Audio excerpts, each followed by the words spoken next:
এবার নিমফুলের মধু ধারাবাহিকে ফিরতে চলেছে জনপ্রিয় অভিনেতা ভারত কৌল। বিস্তারিত জানতে ভিডিওটি শেষ পর্যন্ত দেখুন, আর আমাদের চ্যানেলে নতুন হলে সাবস্ক্রাইব করুন। নিমফুলের মধু ধারাবাহিকের বর্তমান প্লট অনুযায়ী দত্তবাড়ির শাড়ির গোডাউন আগুনে পুড়িয়ে ফেলেছে ঈশা। ভেঙে পড়ে গোটা দত্ত পরিবার।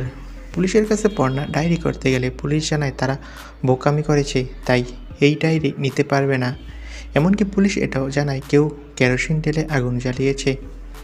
এরপর পর্ণার বুঝতে বাকি থাকে না এই কাজটা কে করেছে। সোজা ঈশার কাছে গিয়ে পর্ণা জানায়, যেই আগুন তুই লাগিয়েছিস সেই আগুনে এবার তুই পুড়ে মরবি। আমার তার কেটে গেছে, দেখ এবার তোর কি অবস্থা করি। খুব তাড়াতাড়ি আমরা নিমফুলের মধু ধারাবাহিকে দেখতে পাবো অভিনেতা ভরত কৌলকে। কিছুদিন আগেই অভিনেতা অসুস্থ হয়ে হসপিটালে ভর্তি হয়েছিল, কিন্তু অভিনেতা বর্তমানে পুরোপুরি সুস্থ হয়েছে।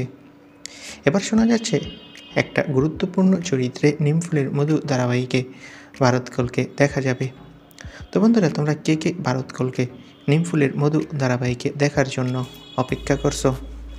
কমেন্ট বক্সে তোমাদের মূল্যবান মতামতটি জানিয়ে দাও, আর আমাদের চ্যানেলটি সাবস্ক্রাইব করে পাশে থাকা বেল আইকনটি বাজিয়ে রাখো। ধন্যবাদ।